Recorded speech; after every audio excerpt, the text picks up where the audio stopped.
तो नमस्कार दोस्तों, स्वागत है मगन ट्यूटोरियल्स में। उम्मीद करता हूं सब लोग स्वस्थ होंगे, व्यस्त होंगे, ज़बरदस्त होंगे। दोस्तों अभी कुछ दिन पहले ही हमने एक खबर सुनी कि उत्तर प्रदेश में भर्ती के लिए स्पेशली उत्तर प्रदेश शिक्षा सेवा चयन आयोग बनाया गया है और ये आयोग आ जाने के बाद अभ्यर्थियों के अंदर एक आस जगी थी, एक उम्मीद की किरण जगी थी दोस्तों कि कम से कम ये आयोग आ जाएगा तो इसके आने से जो लेट लतीफ़ी हो रही थी वैकेंसी में या फिर यूपी टेट के आयोजन में वो कम से कम दूर होगा। और कहा भी जा रहा था कि माननीय मुख्यमंत्री जी ने स्पष्ट निर्देश दिया है कि यूपी टेट की परीक्षा जो है जल्दी से जल्दी यथासंभव करा ली जाए ताकि उसके बाद वैकेंसी निकाली जा सके। लेकिन अभी जो खबर निकल के आ रही है दोस्तों, उसको देख के ऐसा लगता है कि अब जो ये नवगठित आयोग है और यूं कहें कि उच्च अधिकार प्राप्त आयोग ये है, ये उच्च अधिकार प्राप्त आयोग है यूपी के अंदर, इसकी राह आसान नहीं है। ये अपने पूरी तरह से अस्तित्व में आए, अपना कार्य करना शुरू किए, ये आसान दिखाई नहीं देता है। क्यों? क्योंकि उच्चतर शिक्षा सेवा निदेशालय एक संगठन है प्रयागराज के अंदर, उच्चतर शिक्षा सेवा निदेशालय, आप लोगों ने देखा होगा। इस निदेशालय को अब शिफ्ट किया जा रहा है लखनऊ में, इसको लखनऊ में शिफ्ट किया जा रहा है और इसका विरोध निदेशालय के कर्मचारियों ने करना शुरू कर दिया है। अब इफेक्ट क्या पड़ेगा इस नए आयोग पे, इफेक्ट क्या पड़ेगा? क्योंकि यदि स्मूथली सारा जो संविलियन का कार्य है, जो एकीकरण का कार्य है, यदि वो स्मूथली हो जाता तो फिर जो हमारे बेरोजगार बच्चे हैं, जो विद्यार्थी हैं, उनके लिए जो एक उम्मीद की किरण लेके आया थे ये आयोग कि जल्दी से जल्दी यूपी टेट कराया जाएगा और उसके तुरंत बाद जो शिक्षक भर्ती है या यूपी सुपर टेट जिसको कहा जाता है वो आ जाएगा। तो लंबे समय से जो बच्चे भर्ती का इंतज़ार कर रहे हैं, एक सुनहरे कैरियर का सपना देख रहे हो, उनको इस सपने को लेकर के काफ़ी अब आघात पहुंचने वाला है। क्योंकि अब इस शिक्षा सेवा निदेशालय के कर्मचारियों ने धरना प्रदर्शन और विरोध प्रदर्शन का पूरी तरह से मूड बना लिया है। इनका एक सूत्रीय कार्यक्रम ये है, एक सूत्रीय मांग ये है कि किसी भी दशा में निदेशालय को प्रयागराज से लखनऊ न शिफ्ट किया जा सके।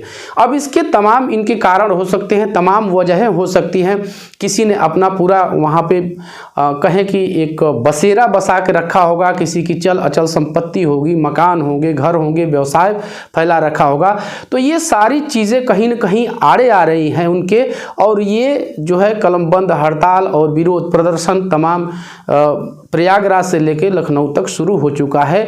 आगे तो इन्होंने एक चेतावनी भी दे डाली है कि अब यदि बात नहीं बैठती है और सरकार अपने इस जिद पे अड़ी रहती है कि निदेशालय को प्रयागराज से निकाल करके लखनऊ ले ही जाना है, तो कलम बंद हड़ताल की भी चेतावनी इन लोगों ने, इन कर्मचारियों ने दी है। हमें इस परिप्रेक्ष्य में नहीं देखना है कि ये क्या करेंगे या ये सफल होंगे या नहीं होंगे, लेकिन एक बात सोच के डर लगता है दोस्तों कि जो बच्चे, बहुत से बच्चे ऐसे हैं जो इन 4 सालों में ओवर एज होने की कगार पे हैं या फिर हो चुके हैं, तो उनकी जिम्मेदारी कौन लेगा? और ये चीज़ें देख के ऐसा लगता है कि जो हम एक संभावना जता रहे थे कि शायद जनवरी के बाद फरवरी में यूपी टेट की कोई नोटिफिकेशन आ जाए, कम से कम यूपी टेट तो पहले हो, क्योंकि जब तक यूपी टेट नहीं होगा सुपर टेट आने की भी संभावना धुंधली ही रहेगी। वो इसलिए रहेगी क्योंकि यदि नहीं होगा तो फिर अवसर छीने जाने का मुद्दा लेकर के ये जो बैच है, डीएलएड और बीएड का बैच है, ये फिर से कोर्ट में चला जाएगा कि बिना यूपी टेट कराए ही सुपर टेट यानी वैकेंसी लाई जा रही है, हमारे अवसर को हमसे छीना जा रहा है। तो सरकार किसी भी तरह की कहें कि कोताही नहीं करना चाहती, किसी भी तरह की लापरवाही नहीं करना चाहती। वो चाहती है कि जो कुछ भी हो फ्रेश हो। और इसी को ध्यान में रख करके दोस्तों, आप लोग जानते हैं कि यूपी टेट पेपर जो है, यूपी टेट 2021 का पेपर लीक हो चुका है। तभी सरकार ने ये घोषणा की थी कि अब एक नया भर्ती आयोग बनेगा जो सारे कार्यों को देखेगा। ये अलग अलग में दिक्कत हो रही है, लेकिन अब ये जो भर्ती आयोग है ये भी अब लग रहा है कि विरोध प्रदर्शन के पचड़े में फंसेगा।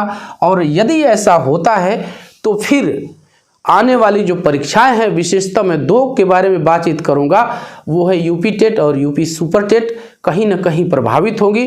प्रभावित होने का सीधा सा मतलब ये है कि ये परीक्षाएं उत्तरोत्तर लेट होती जाएंगी, खिसकती जाएंगी। तो बस दोस्तों यही था आज की इस वीडियो में, और उम्मीद करता हूं कि आपको ये अपडेट पसंद आई होगी। चलते चलते एक रिक्वेस्ट हमेशा की तरह ज़रूर करूंगा कि कृपया आप इस चैनल को लाइक, शेयर और सब्सक्राइब ज़रूर कीजिए दोस्तों। जब आप ऐसा करते हैं तो हमें एक मोटिवेशन ज़रूर मिलता है। मिलते हैं अगली वीडियो में, तब तक के लिए नमस्कार।